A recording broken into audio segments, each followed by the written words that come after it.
আমি মূল আলোচনায় চলে যাই। তো মানতকে পবিত্র কোরআনে নজর বলা হয়েছে। নজর শব্দের বাংলা অর্থ হচ্ছে মানত, উৎসর্গ এবং প্রতিজ্ঞা। পবিত্র কোরআনে কি বলা হয়েছে? নজর বলা হয়েছে। মনোবাঞ্ছা পূরণের প্রত্যাশায় সৃষ্টিকর্তার উদ্দেশ্যে কোনো কিছু উৎসর্গ করার সংকল্পকে মানত বলা হয়, এটা বাংলা অভিধানে বলা হয়েছে। আর আমার মহান মুর্শিদ তাফসিরে সুফি সম্রাট দেওয়ানবাগীতে বলেছেন, মনের বাসনা সিদ্ধির জন্য সংকল্প করা, অঙ্গীকার করা, প্রতিশ্রুতবদ্ধ হওয়া। উদাহরণস্বরূপ বলা যায়, কোনো এক ব্যক্তি কোনো একটি বিষয়ে যদি সেই বিষয় থেকে যদি রক্ষা পাওয়ার উদ্দেশ্যে, আল্লাহর উদ্দেশ্যে মানত করে থাকেন, সেটি হচ্ছে কি মানত। এই মানত হচ্ছে আল্লাহর সাথে অঙ্গীকার, কমিটমেন্ট টু আল্লাহ। উদাহরণস্বরূপ বলা যায়, আমার একটি শিশু সন্তান শারীরিকভাবে অসুস্থ হয়ে পড়েছে, আমি ডাক্তার দেখিয়েছি, উন্নত দেশে চিকিৎসা করিয়েছি, কিন্তু তার কোন রকম কি হচ্ছে না, শারীরিকভাবে সে সুস্থ হচ্ছে না। আমি উদাহরণস্বরূপ বলছি, তখন আমি কি করলাম, আমার সেই সন্তানটিকে আমি মোহাম্মদ ইসলামের নেতৃত্ব প্রদানকারী মহামানবের নূরের কদমে নিয়ে এসে আসলাম। তিনি তো আল্লাহর মহান বন্ধু, তিনি দেখিয়ে বুঝতে পেরেছেন আমার সন্তানের কি হায়াতের দোষ। হায়াতের দোষ কিন্তু আপনি বিজ্ঞান, চিকিৎসা বিজ্ঞান যতই উন্নতি হোক না কেন, হায়াতের দোষ দূর করার মতো কোনো কি ওষুধ আবিষ্কার হয়নি।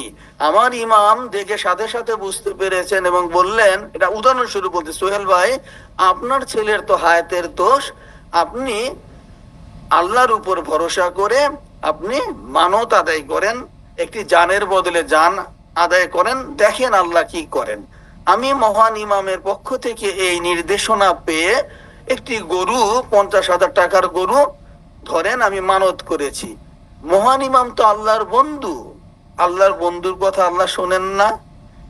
তখন কি করলেন, আল্লাহর বন্ধুর উসিলা ধরে যখন আল্লাহর কাছে অঙ্গীকারবদ্ধ হয়েছি, প্রতিশ্রুতিবদ্ধ হয়েছি, আল্লাহর সাথে সাথে আমার মানতটা কবুল করে ফেললেন।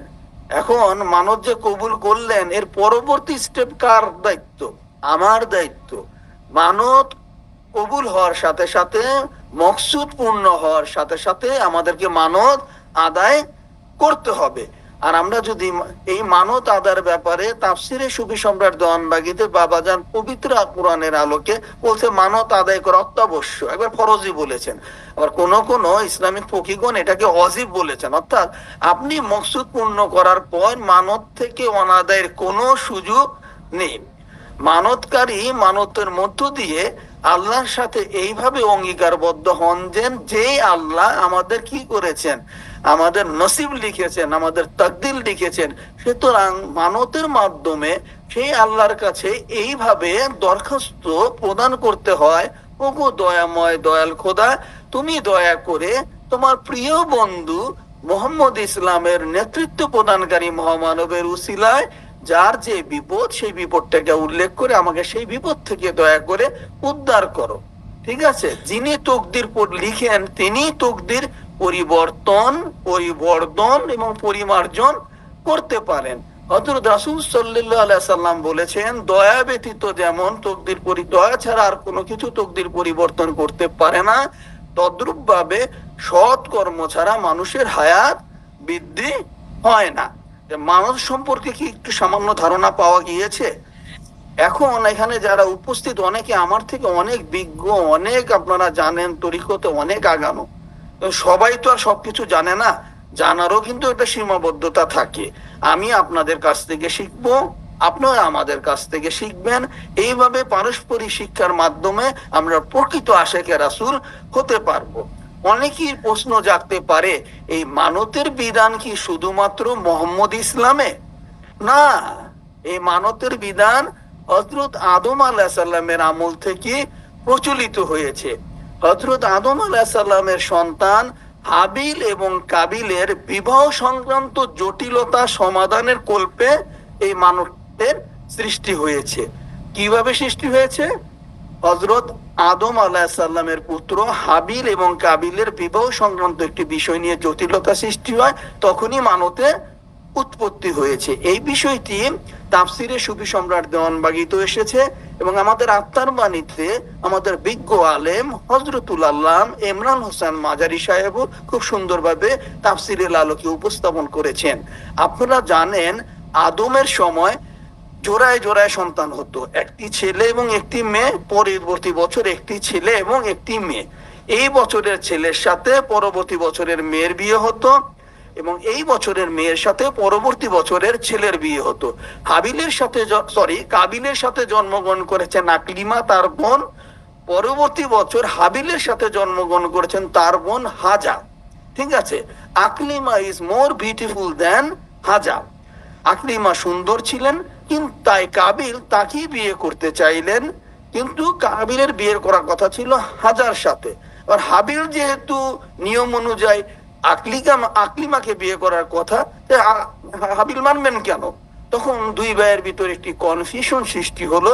হযরত আদম আলাইহিস সালাম এই সমস্যা সমাধানের জন্য তাদের দুইজনকে বললেন, তোমরা কোরবানি মানত করো, যার কোরবানি কবুল হবে সেই কি করবে? আকলিমাকে বিয়ে করবে। এটা অনেক ঘটনা, আমি সংক্ষেপে বলছি।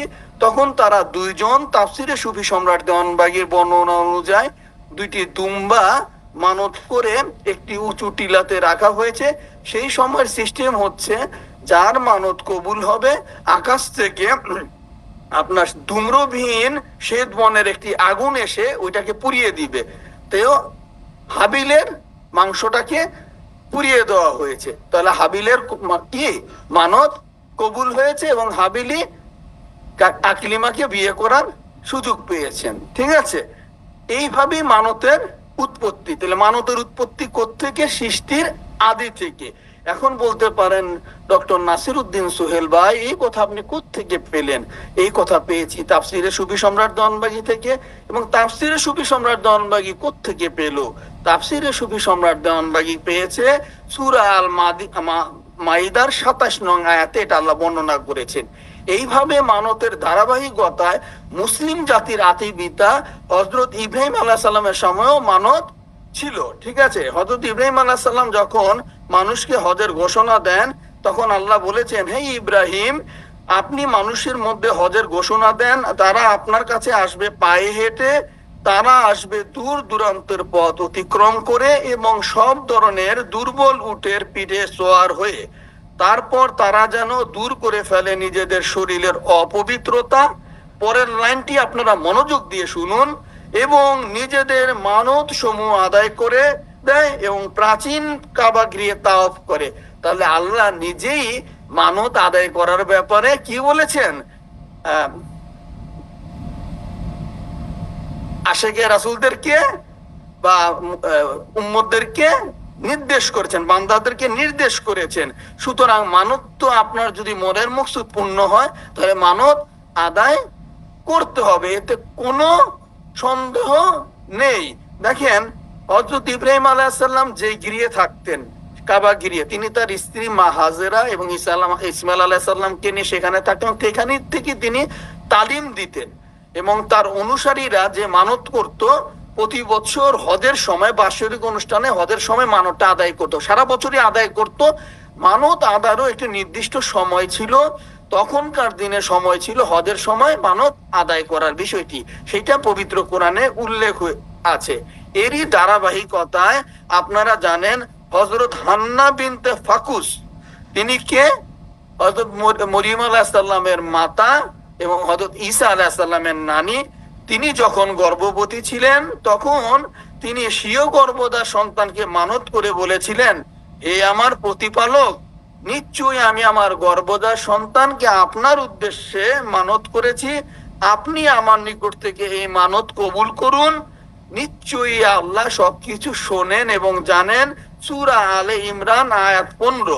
তিনি ভেবেছিলেন হযরত ইব্রাহিম আলাইহিস সালামের নানি অর্থাৎ হযরত মরিয়ম আলাইহিস সালামের মা ভেবেছিলেন তার পুত্র সন্তান হবে, তাই তিনি আল্লাহর উদ্দেশ্যে মানত করেছেন বাইতুল মুকাদ্দাসে খেদমতে পাঠাবেন। কিন্তু ঘটনাক্রমে তার হয়েছে কন্যা।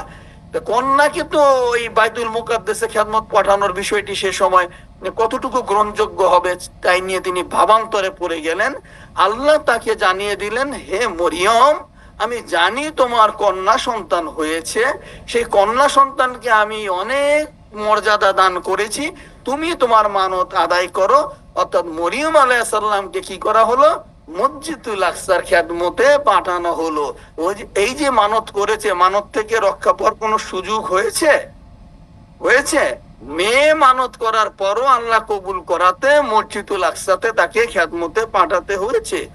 সম্মানিত আশিকের রাসূল ভাই ও বোনেরা, শুধু তাই নয়, হযরত হালিমা রাদিয়াল্লাহু তাআলা আনহা ছিলেন রাসূল সাল্লাল্লাহু আলাইহি সাল্লামের দুধ মা। 5 বছর বা 4 বছর বয়সে তিনি যখন মা আমেনার কাছে ফেরত নেওয়ার জন্য মক্কা নিয়ে আসছিলেন রাসূলকে, পথিমধ্যে হযরত রাসূল সাল্লাল্লাহু আলাইহি সাল্লাম হারিয়ে যান। মক্কার সন্নিকটে এসে তার দাদা হযরত আব্দুল মুত্তালিব আলাইহিস সালাম যখন শুনতে পেরেছেন তার প্রাণ প্রিয় নাতি হারিয়ে গিয়েছে, তখন তিনি সাথে সাথে 60টি উট মানত করেছেন।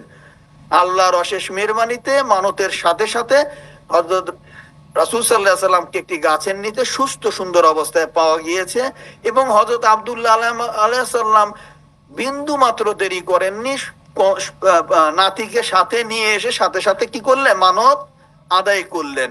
এখানে কিন্তু মানত আদায়ের গুরুত্বগুলো আস্তে আস্তে আমি আপনাদের কাছে বর্ণনা করতেছি, বুঝতে হবে। মানত আদায় না করার কুফলও বলবো, একটু সময় দিন। দেখেন, পবিত্র কোরআনে মহান রাব্বুল আলামিন বলেছেন, হে মুমিনগণ, তোমরা যা কিছু ব্যয় করো এবং যা কিছু মানত করো সেসব কিছুই আল্লাহ জানেন। সূরা বাকারা আয়াত 270। তা আমরা যে মানত করি, আল্লাহর সাথে কমিটমেন্ট করি, আল্লাহ জানেন না? এই ব্যাপারে তাফসিরে সুফি সম্রাট দেওয়ানবাগীতে বাবা দেওয়ানবাগী এই আয়াতের ব্যাখ্যা করেছেন, আল্লাহ এই নির্দেশনাটাই আশিকে রাসূল মুমিনদেরকে সুস্পষ্ট ভাবে দিয়ে দিয়েছেন, হে আমার আশিকে রাসূল মুমিনরা, তোমরা যে মানত করেছো এই বিষয়ে আমি অবগত হয়েছি। সুতরাং তোমার মানত যদি পূর্ণ হয়, তোমার মকসুদ যদি পূর্ণ হয়, তুমি সাথে সাথে সে মানতটা আদায় করো, অবহেলা করো না। হযরত ইবনে আব্বাস রাদিয়াল্লাহু আনহু থেকে বর্ণিত, তিনি বলেন, এক ব্যক্তি নবী করিম সাল্লাল্লাহু আলাইহি সাল্লামের নিকট আগমন করলেন। তিনি বললেন, ইয়া রাসূলুল্লাহ, আমার বোন হজ মানত করেছিল। কি মানত করেছিল? কিন্তু এই হজ পালন করার পূর্বেই তিনি মৃত্যুবরণ করেছেন। এখন আমি কি করতে পারি রাসূল? রাসূল সাল্লাল্লাহু আলাইহি সাল্লাম কত সুন্দর সমাধান দিয়ে দিলেন। রাসূল সাল্লাল্লাহু আলাইহি সাল্লাম বললেন, তাকে বললেন, আচ্ছা বলো তো, তোমার বোন যদি কোনো ঋণ রেখে যেত, তুমি কি তা পরিশোধ করতে না? সাহাবী বলেন, ইয়া রাসূলুল্লাহ, অবশ্যই আমি তা পরিশোধ করতাম। তারপরে আল্লাহর রাসূল কি বলেন শুনেন।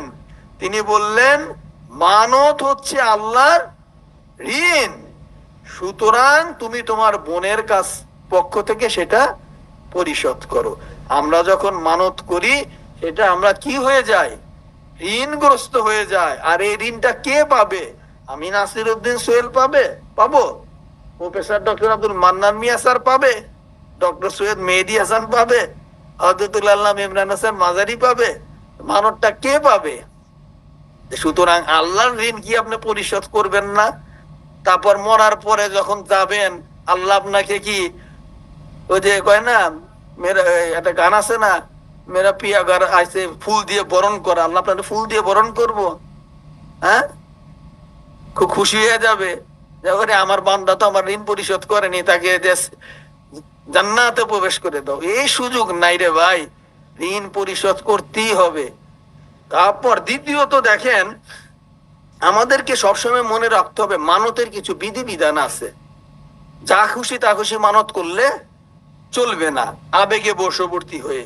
এই প্রসঙ্গে হযরত আব্দুল্লাহ ইবনে আব্বাস রাদিয়াল্লাহু থেকে বর্ণিত, তিনি বলেন, একদা নবী করিম সাল্লাল্লাহু আলাইহি সাল্লাম বক্তৃতা দিচ্ছিলেন। হ্যাঁ, এমন সময় এক লোক দাঁড়িয়ে বলে, একজনের নাম ধরে, আবু ইসরাইল নামে এক সাহাবী, তার নাম ধরে বলতেছে, ইয়া রাসূলুল্লাহ, আবু ইসরাইল মানত করেছে। রাসূল জিজ্ঞেস করলেন, কি মানত করেছে? সে মানত করছে সে সর্বদা দাঁড়িয়ে থাকবে, বসবে না, ছায় যাবে না, কথাবার্তাও বলবে না।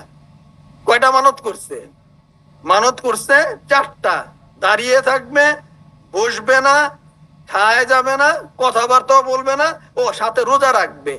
আল্লাহর রাসূল কি বললেন জানেন? আল্লাহর রাসূল কত দয়ালু, তিনি বললেন ইসরায়েলকে বলো তাকে বসতে, তাকে ছায় যেতে, তাকে কথাবার্তা বলতে। ওই মানত গুলো একসেপ্ট করেননি, তাকে রোজা রাখতে বলছেন। তো মানত করার সময় আপনার একটু বুদ্ধি শুনে মানত করবেন। ওই যে বললো গে ঝগড়া করে মানত করে বলবেন যে আমি 10 দিন তোমার সাথে কথা বলুম না, তারপরে সুযোগে কইবেন আমি তো মানত করছি। এই কাজটা কইরেন না। আবার আমাদের বোনরাও যাতে রাগ কইরা কয় যে 10 দিন রান্না বান্না করুম না, এটা আমার মানত।